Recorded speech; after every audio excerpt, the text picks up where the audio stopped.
Hey everyone, today we have a Haya top load washing machine. Let's have a look inside.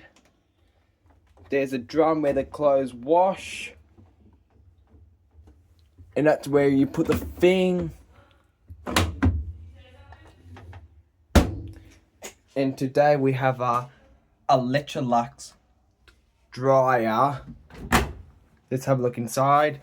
There's a bulb where the clothes tumbles. There's a filter. You can even have on 30 minutes, 60 minutes, 90 minutes.